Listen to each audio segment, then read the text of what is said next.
जय भोलेनाथ।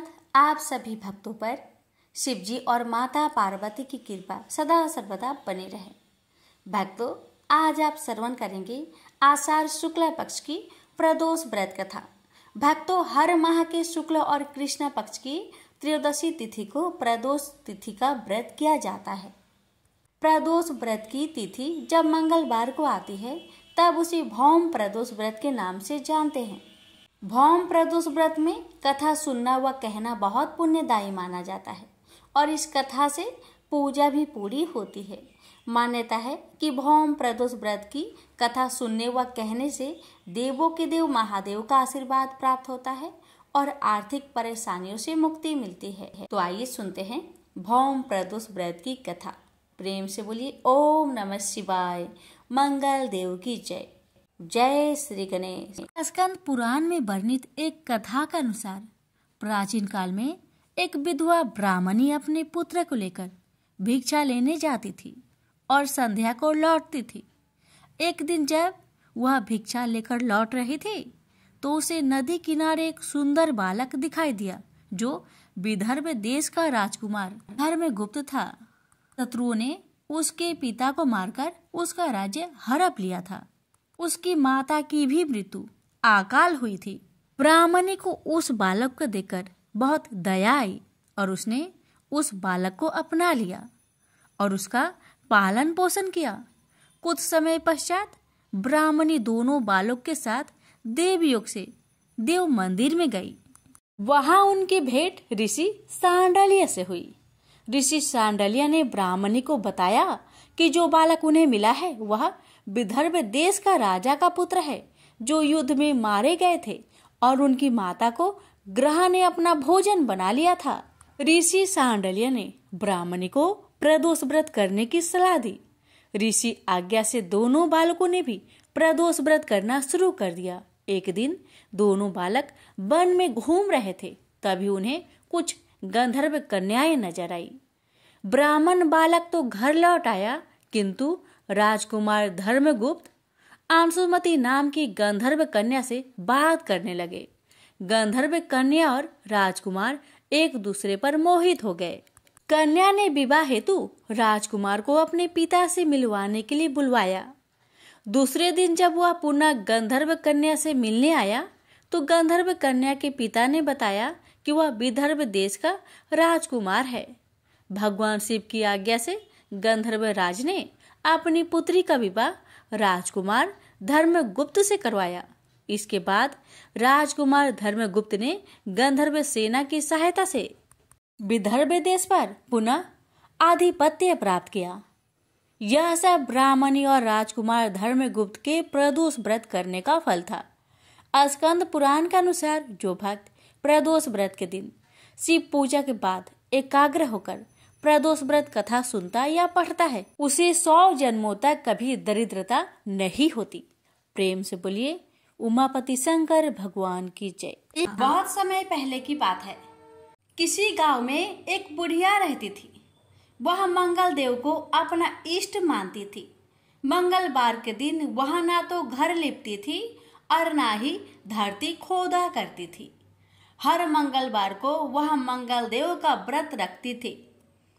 उसका एक पुत्र था जो मंगलवार के दिन ही पैदा हुआ था, इसलिए वह उसे मांगलिया कहकर पुकारा करती थी।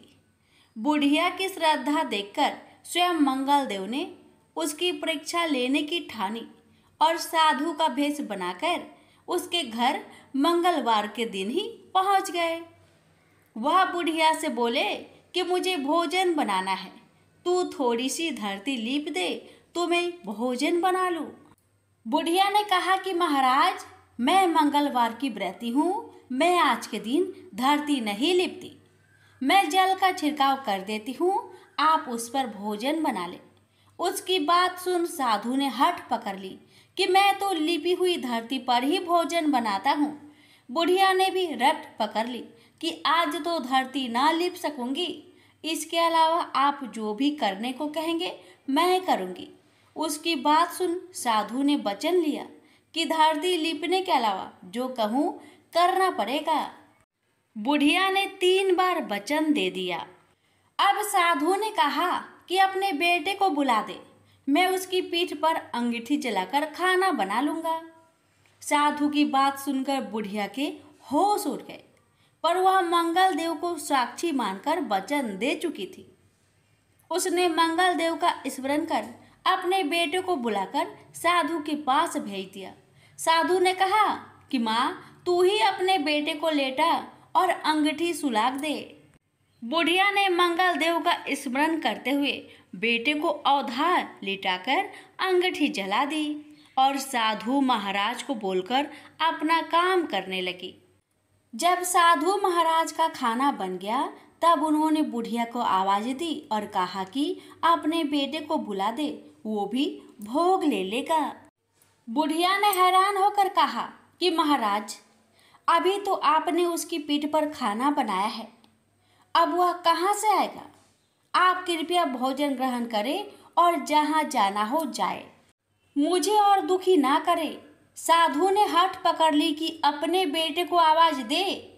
साधु की बात सुन बुढ़िया ने जैसे ही कहा, मांग लिया, ओ मांग लिया, उसका बेटा दौड़ता हुआ आ गया। बेटे को देखकर बुढ़िया चकित रह गई। तब साधु महाराज ने कहा, माँ, तेरा व्रत सफल हो गया।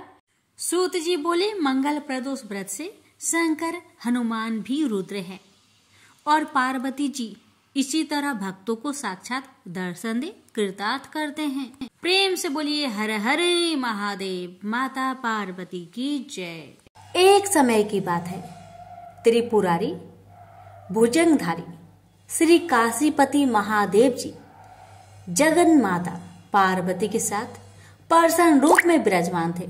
जग माता ने उनसे अनुरोध किया, भगवान कोई कथा कहिए। इस पर भगवान भूत भावन किंचित मुस्कुराए और बोले, हे पार्वती सुनो, पूर्व समय में कुसमांड नामक एक ऋषि का पुत्र मंडप नाम से विख्यात था। बाल्य काल में ही कुसंगति के कारण पाप कर्म में लीन हो गया था। अतः उसकी निंदित कथाओं को सुनकर उसके पिता, माता, भाई आदि सभी संबंधियों ने उसको अपने से अलग कर दिया। वह पूर्व जन्म के कर्मों के कारण किसी का कहना नहीं मान रहा था। उसकी आदतें यहाँ तक कि खराब हो गई कि वह साधु, महात्मा, सत्पुरुषों एवं देवी देवताओं तक की निंदा करने लगा। युवा होने पर वह दूसरी स्त्रियों के प्रेम में फंस गया। प्रेम के बस में होकर वह औरों के द्रव आदि की चोरी में भी लीन हो गया। उसके दो घनिष्ठ मित्र थे, एक था नापित, दूसरा था पटहारा। इन तीनों ने मिलकर विचार किया कि किसी धनी के घर चोरी करके अधिक धन प्राप्त किया जाए। अतः तीनों ने मिलकर राजा के यहाँ चोरी की। इस चोरी के कारण बहुत सा धन हाथ लगा। सारा धन मंडप के पास था। दोनों मित्रों के मांगने पर भी उसने उन लोगों का हिस्सा नहीं दिया। इस धन को वह एक वैश्या के यहाँ ले गया। वैश्या के यहाँ वह प्रेम लीला करने लगा। इस बीच उसको प्यास लगी। पलंग के नीचे रखी गिलास उसने खाली कर दी। स्वाद कुछ दूसरा था। इसमें क्या था? उसने वैश्या से पूछा। इसमें मदिरा थी। मंडप को इससे बड़ा दुख हुआ। मदिरा पान करके उसने महापाप किया है, यह सोचकर वह बड़ा दुख करने लगा। पर वैश्या बराबर मदिरा का गुणगान करती गई। उसने मंडप को फुसलाकर और मदिरा पिला दी तथा उसका सारा धन लेकर उसको बाहर निकाल दिया। होश में आने पर मंडप बड़ा विलाप करने लगा। पश्चाताप करता हुआ वह अपने मित्र के पास आया। सारी आप विधि सुना दी। उन मित्रों ने कहा, हे मित्र, तुमने मदिरा पान करके बड़ा पाप किया है। अब तुम इसका प्रायश्चित करो। मुझे प्रायश्चित का उपाय कहो। बिना प्रायश्चित के सुरापान का दोष नहीं मिटेगा। अतः उस वैश्य से स्वर्ण प्राप्त कर दान करो। यदि तुम ऐसा नहीं करोगे तो हम लोग तुम्हारी बड़ी निंदा करेंगे। यह सुनकर मंडप बड़ा दुखी हुआ। वह वैश्या के पास आया और वैश्या से अपना सारा दुखड़ा सुनाया। उसने वैश्या से स्वर्ण की मांग की। इस पर वैश्या बड़ी बिगड़ी और बोली, तुमने जो धन दिया है अब उसकी मांग मत करो। वेश्याएं कभी मिला हुआ धन वापस नहीं करती। क्या तुमको इस साधारण नियम का ज्ञान नहीं है? इस पर मंडप गिड़गिड़ाने लगा, पर वेश्या का हृदय पर इसका जरा भी असर न हुआ। उसने अन्य वेश्याओं को बुला लिया। सब मिलकर उसकी भर्त्सना करने लगी। कई ने तो उसको धमकी भी दे दी। हे पार्वती, इस प्रकार मंडप बहुत अपमानित होकर वहां से निकाल दिया गया। मंडप विलाप करता हुआ अपने पिता के घर की ओर चला। उसके दोनों मित्र पीछे लग गए। जब मंडप पिता के सामने आया तो दोनों मित्रों ने उसका हाथ पकड़ लिया। बोले, मंडप, हम लोगों ने मिलकर राजा के यहाँ चोरी की है, पर तुमने हम लोगों का अंश नहीं दिया है। तुम हम लोगों का अंश दो। यह बात सुनकर कुष्मांड मुनि बहुत दुखी हुए और बोले, इस अधम से तुम लोगों की मैत्री कैसे हो गई? मंडप के मित्रों ने कहा, हे मुने, इसे भाभी ही समझिए, पर न्याय की बात तो यह है कि आपका पुत्र हमारा अंश नहीं दे रहा है। यह सारा धन लेकर एक वेश्या के यहाँ चला गया। उसने सारा धन ले लिया। वह वेश्या वाद विवाद में बड़ी चतुर है। वह धन वापस नहीं करेगी। अतः आप हमारा धन दिलवाइए, अन्यथा हम राज दरबार में गुहार करेंगे। इस पर कुष्मांड मुनि ने अपने पुत्र का हाथ पकड़ लिया। मुनि ने कहा, चलो मैं स्वयं राजा के पास चलता हूँ। न्याय प्रिय और धर्मात्मा राजा के दंड से पाप का नाश हो जाता है। पाप का प्रायश्चित न करने पर नरक यातना भोगनी पड़ती है। इस पर मंडप के मित्रों ने कहा, हे मुने, आप अपने पुत्र को हमारे हवाले कर दे। राज दरबार में आपका जाना ठीक नहीं है। हम लोग इससे निपट लेंगे। इस पर मुनि श्रेष्ठ ने कहा, हे अधम पुत्र, तुम इन लोगों के साथ जाकर राजदंड भोगकर प्रायश्चित करो। तुमने जो किया है बहुत बुरा किया है। आज से तुम मेरे पुत्र नहीं हो और मैं भी तुम्हारा कोई नहीं।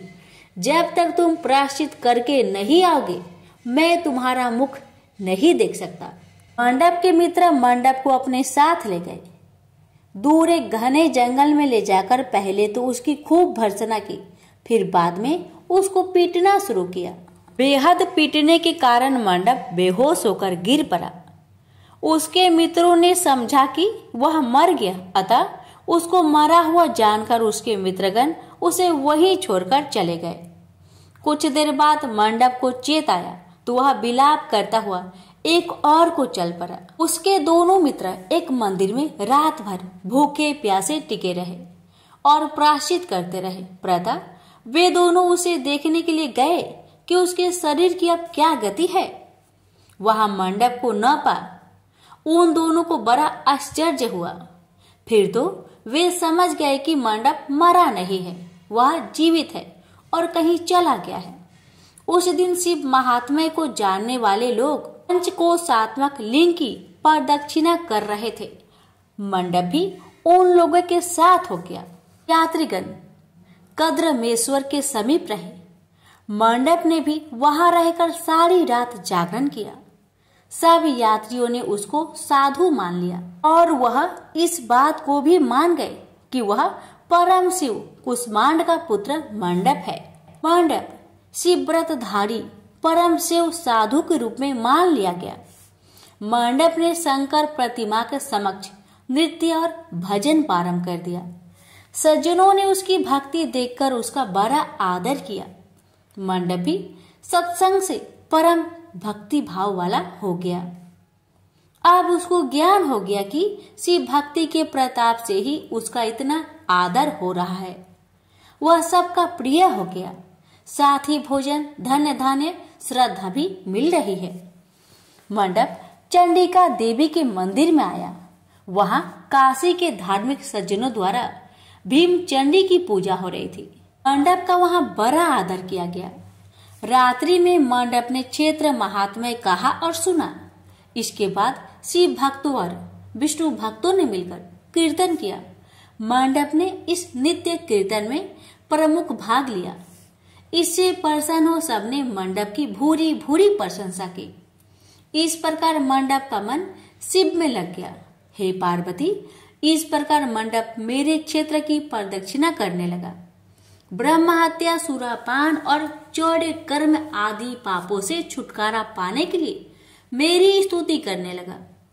इस प्रकार की आराधना से वह सारे पापों से मुक्त हो गया। देहली विनायक में आकर मंडप जीवा की लोलुपता से मुक्त होकर केवल शिव शिव का उच्चारण करने लगा। उसकी साधना और भक्ति भाव को देखकर सर्वत्र उसका बड़ा आदर और मान सम्मान होने लगा। हे पार्वती, मंडप ने अन्न जल सब त्याग दिया और बार बार बिलाप कर कहने लगा कि ब्राह्मण शरीरधारी होकर भी मैंने स्वर्ण की चोरी की, साध्वी माता को ठगा, वेश्यागमन, सूरापान किया, ब्राह्मण शब्द का हनन किया। पश्चाताप से मंडप बेहाल हो गया। हे देवी, मंडप के मन में यह विचार आया कि मेरे क्षेत्र की प्रदक्षिणा करने से वह सारे पापों से मुक्त हो जाएगा। अतः वह काशी काशी शिव शंकर शिव शिव की रट लगाकर अपने पापों का प्रायश्चित करता हुआ मेरे क्षेत्र की परिक्रमा करने लगा।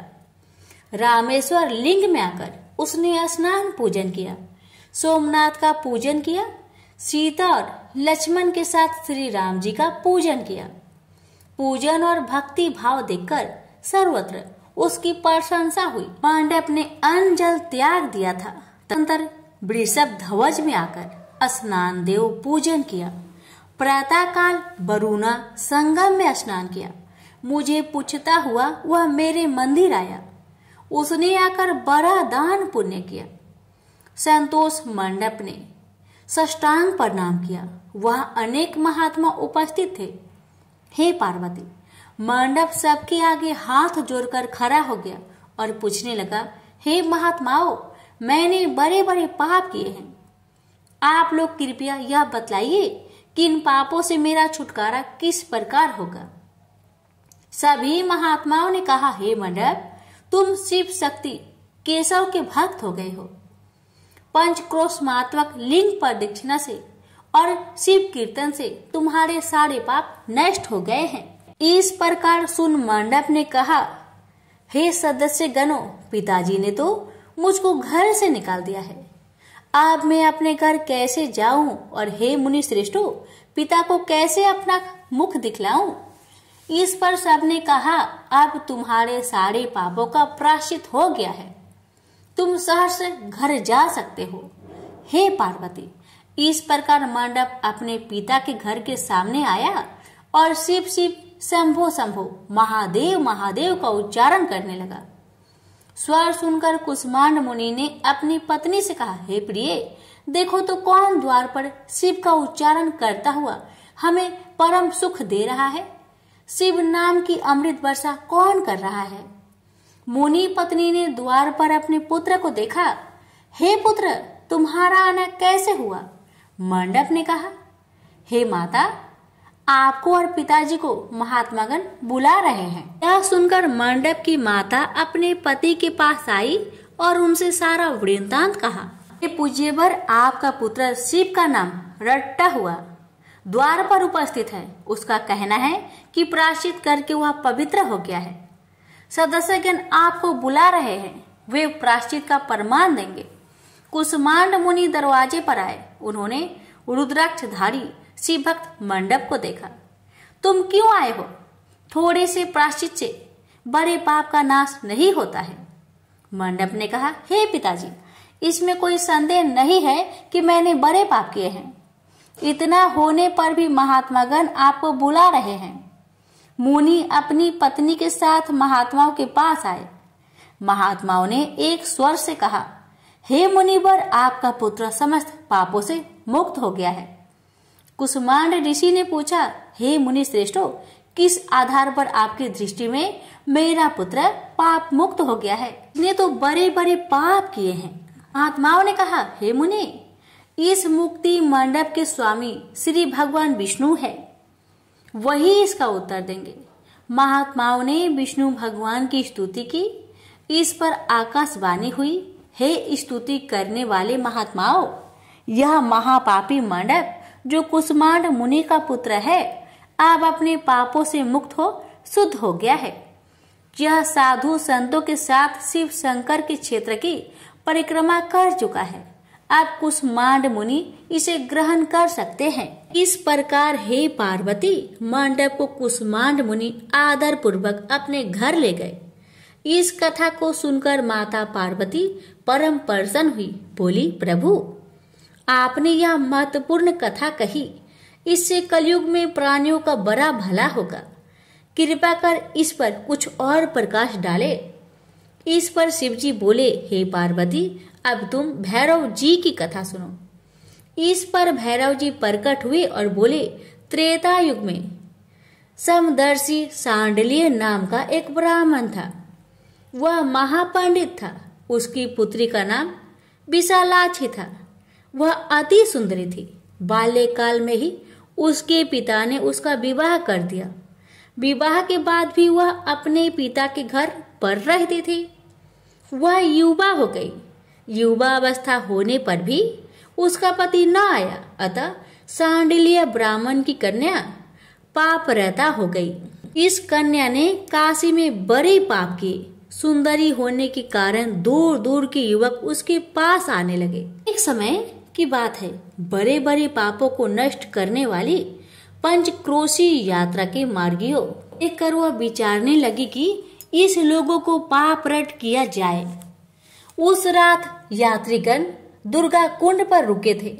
विशालाक्षी धन के लोभ से वहां गई।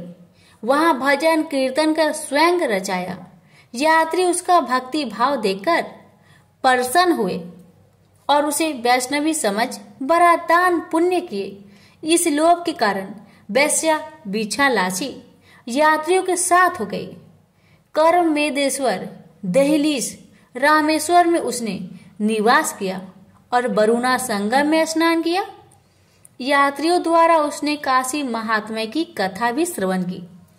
इस सत्संग समागम से विशालाक्षी की आंखें खुल गई। उसने अपने पर बड़ा पश्चाताप किया। यात्रियों का सारा धन उसने लौटा दिया और पाप से अलग होने का निर्णय कर लिया। उसने महात्माओं से पूछा, हे देवताओं, मैं बड़ी पापिनी हूँ, कृपया मेरी मुक्ति का उपाय कहिए। इस पर महात्माओं ने कहा, देवी, तुम धन्य हो, तुमको पापों से भय नहीं करना चाहिए। तुमने काशी क्षेत्र की प्रदक्षिणा की है, अब तुम हमारे साथ प्रदक्षिणा जारी रखो। विशालाक्षी ने उपयुक्त वचनों पर विश्वास किया। वह महात्माओं के साथ हो गई। 5वें दिन सभी यात्री वृषभ खंड में रहे। वह भी उन्हीं के साथ रहे। सभी ने वरुणा संगम में स्नान किया और आदि केशव का पूजन किया। विशालाक्षी मुक्ति मंडप में आई। उसने बड़े भक्ति भाव से शिव शंकर की पूजा की। इस प्रकार विशालाक्षी सभी पापों से मुक्त हो गई। उसके पिता सांडल्य ने बड़े आदर के साथ उसे अपने घर में स्थान दिया। वह इस प्रकार पवित्र हो गई। भैरव जी बोले, हे पार्वती, यह काशी क्षेत्र का महात्म्य है। इसे पढ़ने सुनने सुनाने से सबका कल्याण होता है। प्रेम से बोलिए हर हर महादेव। माता पार्वती की जय। भैरवनाथ की जय। गणेश भगवान जी की कथा। ये कथा है गणेश जी की एक दंत होने की। बात उस समय की है जब परशुराम ने अपनी प्रतिज्ञा के अनुसार पृथ्वी को क्षत्रियों से रहित कर दिया था। तब वे अपने गुरु भूतनाथ के चरणों में प्रणाम करने और गुरु पत्नी अम्बा तथा उनके नारायण तुल्य दोनों गुरु पुत्र कार्तिकेय और गणनायक को देखने की लालसा से कैलाश पहुंचे। वहां उन्होंने अत्यंत अद्भुत कैलाशपुरी का दर्शन किया। अपने गुरु की उस दिव्य पुरी के दर्शन कर उनका नंदन आनंद विभोर हो गए। फिर उन्होंने शिव का 15 योजन ऊंचा और 4 योजन विस्तृत अत्यंत सुंदर आश्रम देखा। परशुराम वहां सबसे मिले और उन्होंने सबसे बात की। इसके बाद वे नंदीकेश्वर से आज्ञा प्राप्त कर प्रसन्नता पूर्वक आश्रम के भीतर प्रविष्ट हुए। कुछ ही आगे जाने पर महातपस्वी परशुराम ने बहुमूल्य रत्नों से निर्मित सैकड़ों मंदिर देखे। उन्होंने वहां का भीतरी द्वार देखा जो नाना प्रकार की चित्रकारी से चित्रित तथा हीरे मोतियों की गुथी हुई मालाओं से अत्यंत शोभ्यमान था। परशुराम ने द्वार के बाएं भाग में अपने गुरु पुत्र कार्तिकेय को देखा और दाहिने ओर पार्वती नंदन गणेश तथा शिव पार्वती का अवलोकन किया। वे वहां रत्नाभरण भूषित बहुमूल्य रत्नों से बने सिंहासनों पर आसीन थे। परशुराम सबसे मिलते और प्रेम पूर्वक बात करते हुए प्रसन्नचित चित्त से आगे बढ़े ही थे कि गणेश ने उन्हें देखकर कहा, शूलपाणी इस समय शयन कर रहे हैं। मैं उन परम प्रभु की आज्ञा प्राप्त कर तत्काल तुम्हें साथ ले चलूंगा। बस इतनी देर रुक जाओ। परशुराम ने गणेश के सम्मुख खड़े खड़े उत्तर दिया, बंधुवर, मैं अपने गुरु शिव व माता पार्वती के दर्शन करना चाहता हूँ। मैं उनके चरणों में प्रणाम कर अभी लौट जाऊंगा। गणेश ने उन्हें अनेक प्रकार से समझाते हुए कहा, इस समय भूतेश्वर शिव एवं माता पार्वती अंतःपुर में है, अतएव अभी आपको वहां नहीं जाना चाहिए। परम गुरुदेव शिव एवं माता पार्वती के चरण कमलों के दर्शन करने का मेरा सहज अधिकार है। परशुराम अपने आग्रह पर दृढ़ थे, किंतु गणेश उन्हें अत्यंत विनय पूर्वक समझाते रहे। मैं तो परम पिता शिव एवं माता पार्वती के दर्शनार्थ जाऊंगा ही। यह कहकर परशुराम आगे बढ़ना ही चाहते थे कि गणेश ने उन्हें रोक दिया। 21 बार पृथ्वी को क्षत्रियों से रहित करने वाले भृगु नंदन कुपित हो गए और उनका गणेश से विवाद ही नहीं हुआ, हाथापाई भी होने लगी। कुमार कार्तिकेय ने उन्हें समझाने का प्रयास किया, किंतु क्रोध परशुराम ने उन्हें धक्का दे दिया, जिससे वह गिर गए। शिव पुत्र गणेश ने उठकर परशुराम की ओर डंडा के लिए उनकी भर्त्सना की, तो क्रोध परशुराम ने अपना तीक्ष्ण परशु उठा लिया। तब गणेश ने अपनी सूंड बढ़ाकर उन्हें उसमें लपेट लिया और घुमाने लगे। गणेश की सूंड में लिपटे परशुराम सर्वथा असहाय और निरुपाय थे। गणेश के योग बल से परशुराम अस्तंभित रह गए। गणेश ने परशुराम को सप्तद्वीप, सप्त पर्वत, सप्त सागर, भूलोक, स्वर्गलोक, जनलोक, ध्रुवलोक, गौरीलोक और शंभुलोक में घुमाते हुए समुद्र में फेंक दिया। परशुराम समुद्र में तैरने लगे तो निरामयी गणनाथ ने उन्हें पुनः अपनी सूंड में उठा लिया और घुमाते हुए बैकुंठ धाम दिखाकर गोलोक धाम का दर्शन करा दिया। वहां परशुराम ने मंद मंद मुस्कुराते हुए बंसी विभूषित नव निरत श्री कृष्ण के साथ रासवेणी राधा का दर्शन किया, तो वे बार बार उनके मंगलमयी चरण कमलों में प्रणाम करने लगे। कुछ देर बाद परशुराम सचेत होकर पृथ्वी पर गिर पड़े। समय उनका प्रतिवादी मुख स्तंभ गणेश जी द्वारा किया हुआ स्तंभन भी दूर हो गया। तब उन्होंने अपने अभीष्ट देवता श्री कृष्ण के जगत गुरु शिव द्वारा प्रदत्त परम दुर्लभ स्रोत एवं कवच का स्मरण किया और संपूर्ण शक्ति से सूर्य की प्रभा के तुल्य तीक्ष्णतम अपने परशु से गौरी नंदन पर प्रहार कर दिया। गणेश ने अपने परम पूज्य पिता के अमोघ अस्त्र का सम्मान करने के लिए उसे अपने बाएं दांत से पकड़ लिया। शिव शक्ति के प्रभाव से वह तेजस्वी परशु गणेश के बाएं दांत को समूल काट कर पुनः रेणु का पुत्र परशुराम के हाथ में लौट आया।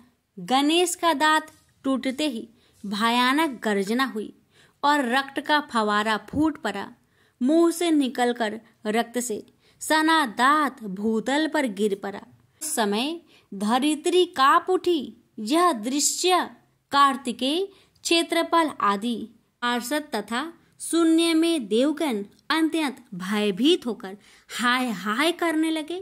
कैलाशवासी डर से मूर्छित हो गए। निंद्रापति सुधत्मा शिव की निंद्रा भंग हुई। बेटा यह क्या हुआ? दौड़ी हुई पार्वती आई तो उन्होंने अपने पुत्र गणेश के टूटे दांत तथा रक्त से सने हुए मुंह को देखा और देखा कि उनके हृदय खंड गणेश क्रोध शून्य परम शांत लज्जा से सिर झुकाए खड़े हैं। अत्यंत व्याकुल होकर उन्होंने स्कंद से पूछा, क्या बात है, यह कैसे हुआ? स्कंद द्वारा संपूर्ण वृत्तांत सुनकर पार्वती अत्यंत क्रोध हुई और अपने प्रिय पुत्र गणेश जी को सीने से लगाकर रोती हुई शिव से बोली, मेरे पुत्र गणेश और आपके शिष्य परशुराम में किसका दोष है, आप ही निर्णय करें।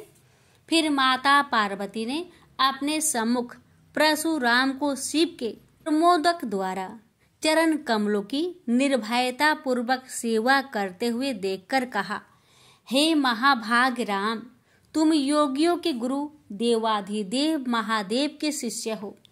तुम शुद्ध मन वाले हो। तुम्हारी अशुद्धता का कारण मेरी समझ में नहीं आ रहा।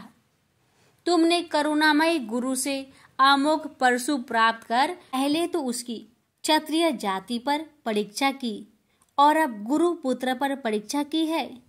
श्रुति गुरु दक्षिणा देने का निर्देश करती है और तुमने अत्यंत निर्दयता पूर्वक गुरु पुत्र का समूल एक दांत ही नष्ट कर दिया।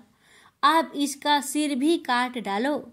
चरमता का अमोघ परशु प्राप्त कर ले तो क्षुद्र श्रृंगाल भी वनराज को मार सकता है।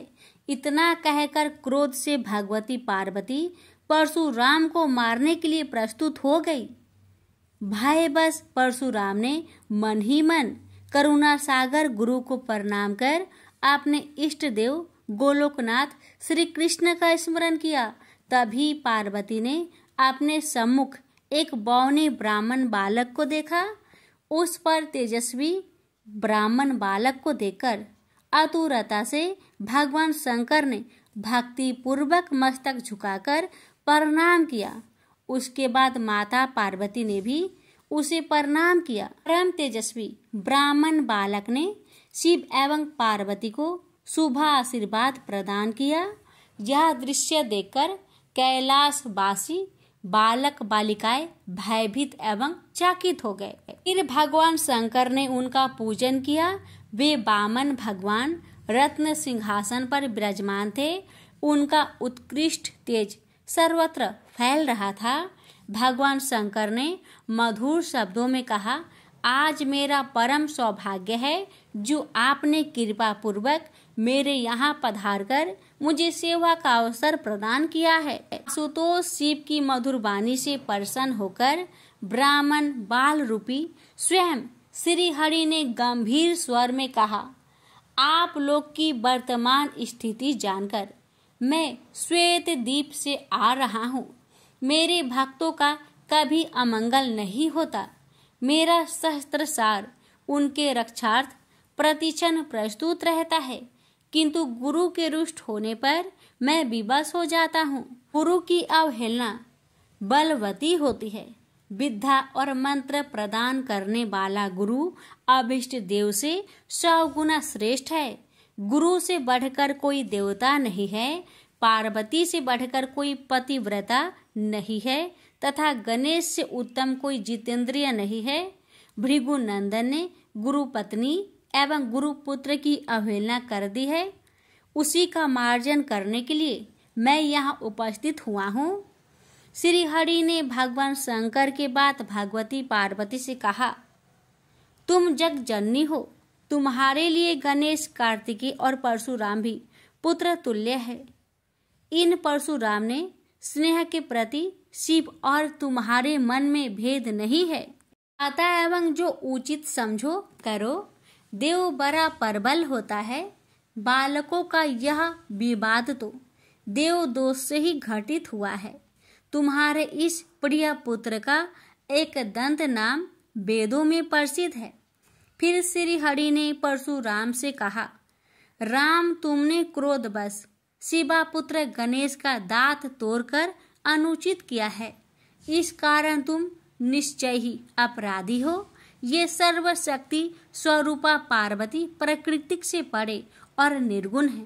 श्री कृष्ण भी इन्हीं की शक्ति से शक्तिशाली हुए हैं। ये समस्त देवताओं की जननी है। तुम इनकी स्तुति कर इन्हें संतुष्ट करो। इतना कहकर श्री हरि बैकुंठ के लिए प्रस्थान कर गए। परशुराम ने भी स्नान कर शुद्ध वस्त्र धारण कर लिए। वह हाथ जोड़कर गुरुदेव के चरणों में प्रणाम कर सिर झुकाए जगजननी गौरी का स्तवन करने लगे। भक्तवर परशुराम के संपूर्ण अंग पुलकित थे और उनके नेत्र से अश्रु प्रवाहित हो रहे थे। इस प्रकार करुण प्रार्थना करते हुए अंत में परशुराम ने कहा, जगजननी रक्षा करो, मेरे अपराध को क्षमा कर दो। भला कहीं बच्चे के अपराध करने से माता कुपित होती है। यह कहकर परशुराम ने माता पार्वती की चरणों में प्रणाम कर अत्यंत दुखी होकर रोने लगे। परशुराम की करुण प्रार्थना से करुणामयी पार्वती का हृदय द्रवित हो गया। उन्होंने प्रीति पूर्वक परशुराम को अभय दान देते हुए कहा, बेटा अब शांत हो जाओ। आशुतोष के अनुग्रह से तुम्हारी सर्वत्र विजय हो। सर्वतरात्मा श्री हरि तुम पर सदा प्रसन्न रहे। गुरुदेव शिव में तुम्हारी भक्ति सुदृढ़ रहे। तुम अमर हो जाओ। इसी प्रकार दयामयी पार्वती ने परशुराम को आशीर्वाद दिया और वे अपने अंतपुर में चली गई। उस समय वहां श्री भगवान के मंगल नाम का उच्च घोष होने लगा। फिर परशुराम ने एक दंत गणेश का स्तवन किया और गंधे, पुष्प, धूप, दीप एवं तुलसी रहित नैवेद्य आदि से लंबोदर की प्रीति पूर्वक पूजा की। परशुराम ने भक्ति भाव से भाई गणेश को संतुष्ट कर माता पार्वती एवं कृपा सिंधु त्रिलोचन के चरणों में प्रणाम किया। फिर उन्होंने गुरु की आज्ञा प्राप्त कर प्रसन्नता पूर्वक वहां से प्रस्थान किए। प्रेम से बोलिए गौरी पुत्र गणेश भगवान की जय। हर हर महादेव। माता पार्वती की जय। रसपान करेंगे शिव चालीसा। श्री गणेश गिरिजा सुवन मंगल मूल सुजान, कहत अयोध्या दास तुम देहु अभय वरदान। जय गिरिजापति दीन दयाला, सदा करत संतन प्रतिपाला। भाल चंद्रमा सोहत नीके, कानन कुंडल नाग फनी के। अंग गौर सिर गंगे बहाए, मुंड माल तन छार लगाए। वस्त्र खाल बाघंबर सोहे, छवि को देख नाग मुनि मोहे। मैना मातु की है दुलारी, बाम अंग सोहत छवि न्यारी। कर त्रिशूल सोहत छवि भारी, करत सदा शत्रुन क्षयकारी। नंदी गणेश सोहे तह कैसे, सागर मध्य कमल है जैसे।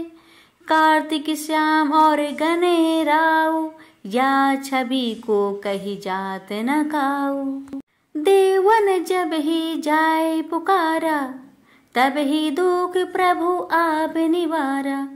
किया उपद्रव तारक भारी, देवन सभी मिली तुम ही जुहारी। तुरंत सडानन आप पठाए, लवनी मेष महामारी गिराए। आप जलंधर असुर संहारा, सुयश तुम्हार विदित संहारा। तेरे पुरा सुर सन युद्ध मचाई, सब ही कृपा कर लीने बचाई। किया तप ही भागीरथ भारी, पूरब प्रतिज्ञा तसु पुरारी। दानिन महा तुम सम कोई नाही, सेवक स्तुति करत सदाही। वेद नाम महिमा तव गाई, आकथ अनादि भेद नहीं पाई। परगट उदधि मंथन में ज्वाला, जरे सुरासुर भय बिहाला। किन्हि दया तह करी सहाय, नीलकंठ तब नाम कहाई। पूजन रामचंद्र जबे किन्हा, जीत के लंक विभीषण दिन्हा। सहज कमल में हो रही धारी, किन्ही परीक्षा तब ही पुरारी। एक कमल प्रभु राखे ओ जोई, कमल नयन पूजन चह सोई। कठिन भक्ति देखी प्रभु शंकर, भाए प्रसन्न दिए इच्छित वर। जय जय जय आनंद अविनाशी, करत कृपा सबके घटवासी। दुष्ट सकल निति मोहि सतावे, भ्रमत रहे मोहि चन नावे। त्राहि त्राहि मैं नाथ पुकारो, जहि अवसर मोहि आने उबारो। ले त्रिशूल शत्रुन को मारो, संकट से मोहि आने उबारो। मातु पिता भ्राता सब कोई, संकट में पूछत नहीं कोई। स्वामी एक है आस तुम्हारी, आए हरहु अब संकट भारी। धन निर्धन को देत सदाही, जो कोई जाचे वो फल पाही। स्तुति के ही विधि करो तुम्हारी, क्षमहु नाथ अब चूक हमारी। शंकर हो संकट के नाशन, मंगल कारण विघ्न विनाशन। योगी यति मुनि ध्यान लगावे, नारद सारद शीस नवावे। नमो नमो जय नमो शिवाय, सुर ब्रह्मादि की पार न पाए। जो यह पाठ करे मन लाई, तापर होत है शंभु सहाय। ऋणिया जो कोई हो अधिकारी, पाठ करे सो पावन हारी। पुत्रहीन कर इच्छा कोई, निश्चय शिव प्रसाद देहि तोई। पंडित त्रयोदशी को लावे, ध्यान पूर्वक होम करावे। त्रयोदशी व्रत करे हमेशा, तन नहीं ताके रहे कलेसा। धूप दीप नेवध चढ़ावे, शंकर सम्मुख पाठ सुनावे। जन्म जन्म के पाप नसावे, अंतवास शिवपुर में जावे। कहे अयोध्या आस तुम्हारी, जानी सकल दुख हरहु हमारी। नित नेम कर प्रताही, पाठ करो चालीसा। तुम मेरी मनोकामना, पूर्ण करो जगदीश। मंगसर छठी हेमंत ऋतु, संगवत 64 जान। स्तुति चालीसा शिव ही, पूर्ण कीन कल्याण। ओम नमः शिवाय। हर हर महादेव। जय भोलेनाथ। शिव जी की आरती। ओम जय शिव ओंकारा, स्वामी जय शिव ओंकारा। ब्रह्मा विष्णु सदा शिव, अर्धांगी धारा। ओम जय शिव ओंकारा, स्वामी जय शिव ओंकारा। एकानन चतुरानन पंचानन राजे, हंसानन गरुड़ासन वृषवाहन साजे। ओम जय शिव ओंकारा, स्वामी जय शिव ओंकारा। दो भुज चार चतुर्भुज, 10 भुज अति सोहे। त्रिगुण रूप निरखते, त्रिभुवन जन मोहे। अच्छी माला बने माला, मुंड माला धारी। त्रिपुरारी कंसारी, करे माला धारी। श्वेतांबर पीतांबर, बाघंबर अंगे। सनकादिकी गरुणादिकी, भूतादिकी संगे। कर के माध्य का मंडलु, चक्र त्रिशूली धारी। सुखकारी दुखहारी, जगपालनकारी। ब्रह्मा विष्णु सदा शिव, जानत अविवेका। मधु के टप दो मारे, सुर भय ही न करे। लक्ष्मी व सावित्री पार्वती संगा। पार्वती अर्धांगी शिव लहरी गंगा। पर्वत सोहे पार्वती शंकर कैलासा। भांग धतुर का भोजन भस्मी में बासा। जटा में गंग बहत है गल मुंडन माला। शेष नाग लिपटावत ओढ़त मृगी छाला। काशी में विराजे विश्वनाथ नंदी ब्रह्मचारी। नीत उठ दर्शन पावत महिमाति भारी। त्रिगुण स्वामी जी की आरती जो कोई नरे गावे। कहत शिवानंद स्वामी मनवांछित फल पावे। ओम नमः शिवाय। हर हर महादेव। माता पार्वती की जय।